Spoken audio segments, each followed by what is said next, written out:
How's it going, guys? Coffee here. Today I wanted to talk about how I went about getting onto playing Precise Cast on Crit for Frost Terra on a lower budget than expected, because right now in Preseason 4, the Divinity Slates for Versatile are very expensive. Like, I'm talking 500 FE or more, but there is a workaround to this, and I'm going to go ahead and show you that right now. Precise Cast on Crit, when I bought mine it was 100 FE. I guess they're going up a little bit in price right now, but even at 200 FE they're pretty affordable still to get. The staff that I ended up buying was about 5 FE. I'll show you that here in a second, but if you look here in regards to the Divinity Slates, if we were looking for a Versatile Slate, which we would normally use, which is going to be our best slate here, you can see these are upwards. I mean, they're going up. Every time I look, they're getting even higher. So they're at about 650 FE now. But there is a workaround, and you can use a slate that uses Reap Purification instead.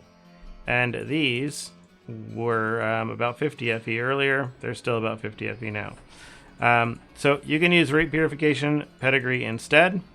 And if you do end up going this route, so as you see here, I'm using a Reap Purification Slate instead of the Versatile Slate, and what that means is instead of running Psychic for my last tree, I am running Shadow Dancer instead. For your points in Shadow Dancer, you do want to put some points in anything. I probably should just put these points into life instead of attack and cast speed, but I don't know. It's there now. I'm not going to change it. For your next set, you put your damage in triggered skills here. You do want to put some points into this chance to inflict trauma, and you'll understand here in a little bit for this. And then you are putting your points into max ES here. You do put some points into cooldown, recovery speed, and then more damage for triggered skills. And then you want to make sure you pick up the sealed mana here and the minus 30% sealed mana for triggered skills. And then you're going to pick up this trauma damage here, which just adds base trauma, but you're picking this up purely because of this Reap right here. You do need this Reap source, and you only Reap after inflicting bleed. So with this base trauma here and with the chance to inflict trauma, you are getting that bleed on there. For your first thing here, we are just running Ambition, which is providing us Fervor. It doesn't really do anything, I guess, or change anything. You can run Continuum. It doesn't. Nothing here really matters. The Fervor is better than nothing, I guess.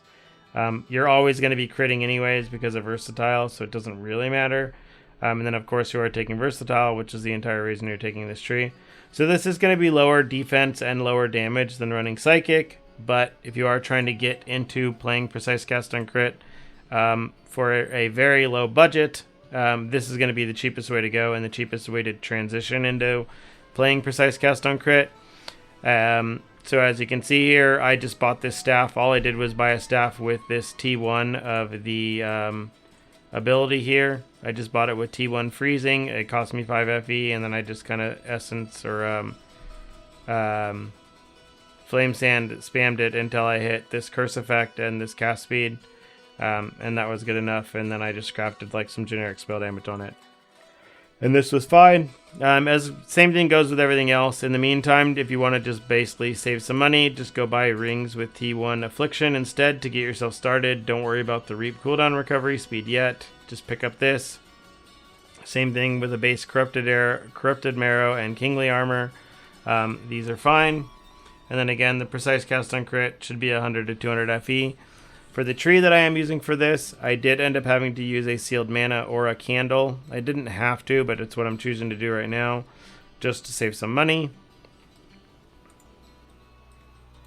Because what this means is that I did be able to use an extra aura, basically, instead of leaning into having to get more elemental resistance. I was able to run an elemental resistance aura. So we are running Savage Charge here with Reaping Agony, Hardened, and Guard. We are running Starstalker with Mania, Rhythm, and Extended Duration. Then we have Mana Boil here with Well Fought Battle and Mania. We are running a Forced Start. This might be better to just be as Delayed Pain, but that's a personal preference if you want to go ahead and run that. And then we are running the standard Blurry Steps with Mania, Extended Duration, and Cooldown Reduction. We do have our Precise Triggered, or Precise Cast on Crit here. running with Frost Terra, Ground Divide, Control Spell, Cataclysm, and Freeze Chance. While you are first using this, if you don't have enough sources of Reap, you can run Reaping Agony here instead, and it's probably going to be comparable damage. And then we have Frigid Domain here, just with Magical Source, Precise Deep Pain when you can get it. This is probably around 10 FE right now. And then I'm running Elemental Resistance and Elemental Amplification. But in order to squeeze all of this in, you might have to use either a lower level of Magical Source, or you might have to put some more points into mana in order to basically fit all this in. And then we are running a Triggered While Channeling with Entangled Pain, Seal Conversion, Energy Fortress, and Ice Imbue. For my actual slates, I did end up having to get some slates with sealed mana on them because of the fact that I was low, or because I was trying to basically squeeze in as many auras as I am. So you might need to do the same, or you just have to put some more points into mana in the Arcanist tree. And then same thing here, we have sealed mana on this one as well, just because that's what I ended up needing to do in order to get everything to fit. But let's go ahead and I'll show you the DPS, I guess. This is what I was using basically for the race event here. This is my mapping setup here. This is nothing extreme. This is just using with the... this is the mapping setup, and this is with the Escaping the Magic Ice here, as well as just some self-found Freeze Effect and Cold Pulse inflicts Frostbite. Memories. I didn't go too overboard with buying anything. I just basically set up everything self-found with the filter. I will share out the filter that I'm using, but again, keep in mind you might want to adjust it yourself based off of what you are looking for or where you're at in your state of gear. You might need to adjust it because I was adjusting it on the fly depending on what stuff I actually needed to loot. Oh yeah, for those wondering, for the DPS pets, you just want to be running again all of the pets that give you aura or affliction damage.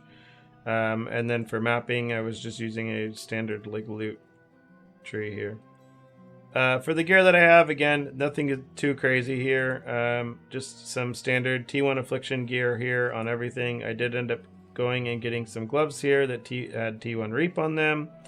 And then everything else was just going for T1 affliction and some resistances. These king boons aren't even corroded or anything. And then we have just T1 affliction on both rings and some res. And then again, the same 5 FE staff here that we have. Let's go ahead and showcase here. So that's about 17, 18 billion here. So we're going to showcase with out freeze chance here. And we're going to swap this over to Reaping Agony. And we'll see if our damage actually is going to go up or down with this. Might actually go up because I don't really have that many resources right now. So, yeah. I should have been running this. Yeah, so just run this in the meantime if you don't have enough resources. It's going to be better than most other stuff. Again, I didn't bother to do it. It seemed comparable or close enough when I took it off. I didn't really feel worse. So I just left freeze chance on there and I figured I had enough resources, but I guess I was wrong. But yeah, other than that, if you have any questions about the build or anything like that, leave them in the comments down below and I'll be more than happy to answer them. And other than that, see you in the next one.